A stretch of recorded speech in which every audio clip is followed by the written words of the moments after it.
Mensuration lecture number 3 question number 11। Question number 11 कहता है कि किसी वर्ग का विकर्ण 4√2 सेंटीमीटर है। दूसरे वर्ग का विकर्ण ज्ञात करें जिसका क्षेत्रफल प्रथम वर्ग के क्षेत्रफल का 2 गुना है। किसी वर्ग का जो विकर्ण है, किसी वर्ग का विकर्ण दिया हुआ है 4√2। दूसरे वर्ग का विकर्ण ज्ञात कीजिए जिसका क्षेत्रफल इससे डबल है। तो ये एक छोटा वर्ग है और एक बड़ा वर्ग है। तो छोटे वर्ग का विकर्ण दिया हुआ है हमारे पास 4√2। अगर विकर्ण दिया है तो क्षेत्रफल कितना होगा? तो विकर्ण अगर दिया रहता है, क्षेत्रफल निकालना है, तो उसका क्या होता है कि विकर्ण का आप स्क्वायर करेंगे। हमारे पास विकर्ण दिया हुआ है 4√2, इसका करना है स्क्वायर और 2 से डिवाइड कर देनी है। ये हमारे पास निकल के आएगा एरिया, छोटे वृत्त का क्षेत्रफल आएगा। इसको आप सॉल्व करेंगे तो 4 का स्क्वायर 16 हो गया और √2 का स्क्वायर 2 ही होगा। तो 16 दूनी 32 और 2 से कट गया तो 16 बच गया। तो ये हमारे पास आ गया 16 सेंटीमीटर स्क्वायर पहले वाले का। तो दूसरे वाले का कितना होगा? इसका डबल, तो इसका डबल हो जाएगा 32 सेंटीमीटर स्क्वायर हो जाएगा। अब उसका विकर्ण ज्ञात कीजिए। इसका 32 हो गया है। तो विकर्ण का भी बताएं। विकर्ण अगर निकालना हो तो क्या करेंगे? d²/2 = 32। इसको सॉल्व कर दिया जाएगा। ये 2 इससे मल्टीप्लाई करके 64 हो जाएगा। तो d = √64 हो जाएगा, क्योंकि स्क्वायर है तो, और ये कुल मिला के 8 आ गया। तो इस तरीके से हमारे पास 8 विकर्ण होगा 8 सेंटीमीटर का। Question number 12।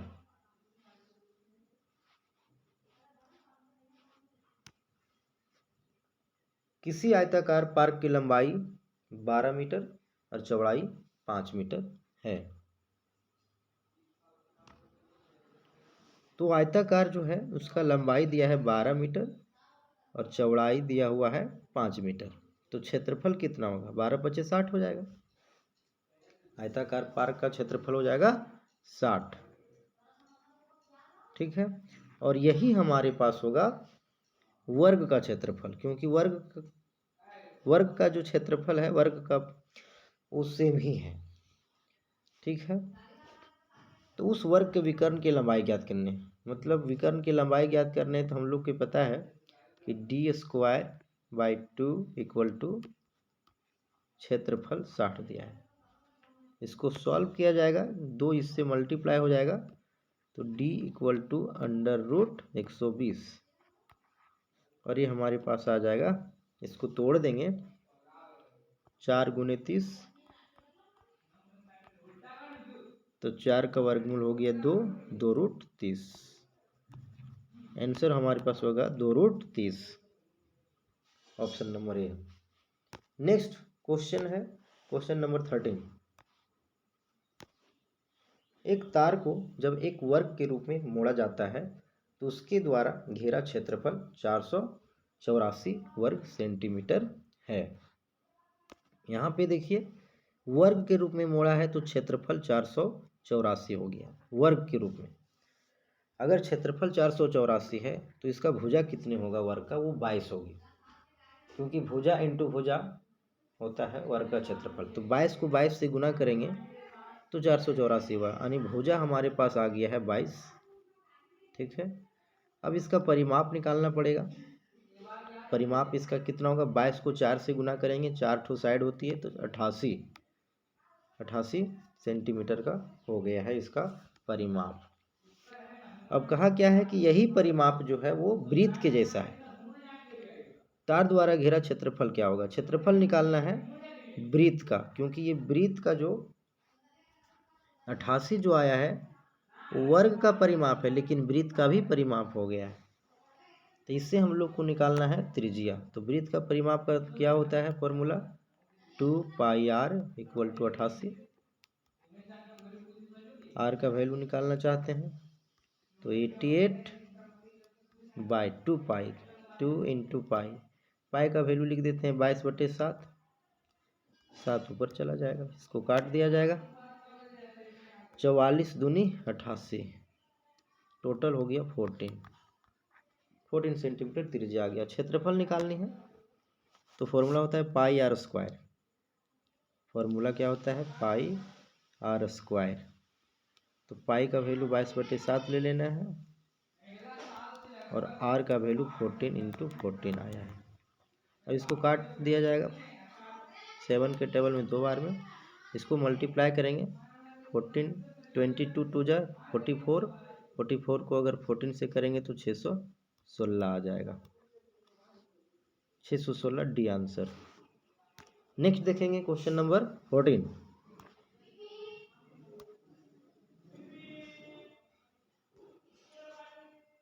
क्वेश्चन नंबर 14 कहता है किसी आयताकार मैदान में उसके विकर्ण के अनुदिश 52 मीटर पर मिनट की चाल से चलकर 15 सेकंड में पार करता है, और बी उसी मैदान को भुजाओं के अनुदिश 68 मीटर प्रति मिनट की चाल से चलकर उतने ही समय में पार करता है। मैदान का क्षेत्रफल कितना है?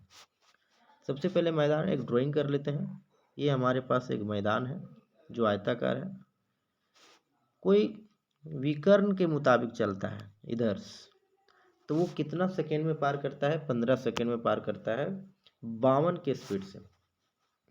तो हमें इसका डिस्टेंस निकाल लेनी है कि डिस्टेंस कितना गया। तो डिस्टेंस इक्वल होता है स्पीड इनटू टाइम। स्पीड हमारे पास दिया हुआ है 52 मीटर प्रति मिनट 15 सेकेंड।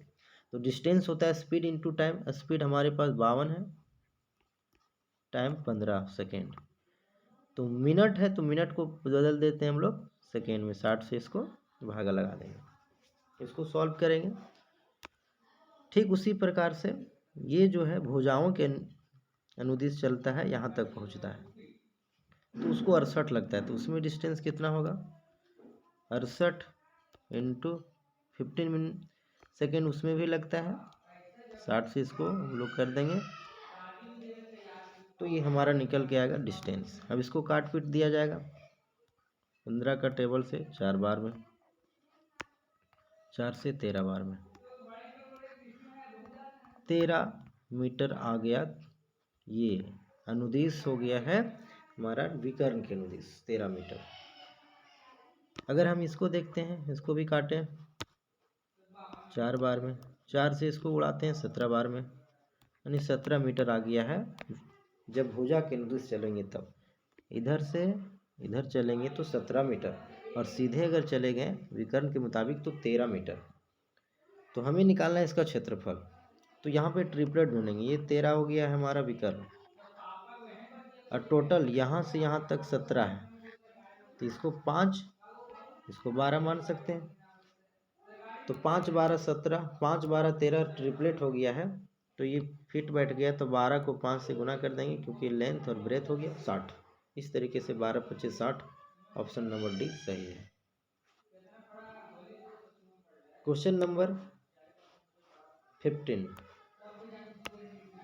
एक आयत की लंबाई और चौड़ाई में 23 मीटर का अंतर है। यदि आयत का परिमाप 206 मीटर हो तो क्षेत्रफल क्या होगा? आयत का परिमाप दिया हुआ है। आयत का परिमाप का फॉर्मूला क्या होता है? 2 into L plus B equal to दिया हुआ है 206। इसको काट दिया जाएगा 2 के टेबल में 103 बार में। और क्या दिया हुआ है? लंबाई और चौड़ाई में जो अंतर है L इंटू बी में जो अंतर है वो दिया हुआ है 23। इसको सॉल्व कर लेते हैं, इसको हम लोग जोड़ लेते हैं। तो L और L जोड़ेगा तो 2 L हो जाएगा, और ये B से B खत्म हो जाएगा, और 103 और 23 जोड़ देंगे तो 126। 2 के टेबल में कटेगा 63 बार में, मतलब लंबाई निकल गया है 63।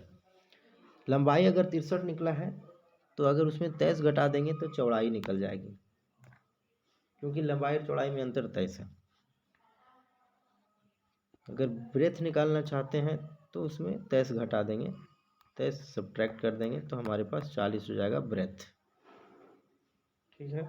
तो लेंथ हमारे पास 63 है, 40 हमारे पास ब्रेथ है। अब दोनों को मल्टीप्लाई करेंगे तो एरिया निकलेगा। तो 63 और 40 को मल्टीप्लाई कर दें तो कितना निकल के आएगा, तो हमारे पास निकल के आएगा 25-20। तो ये आंसर हो जाएगा ऑप्शन नंबर डी।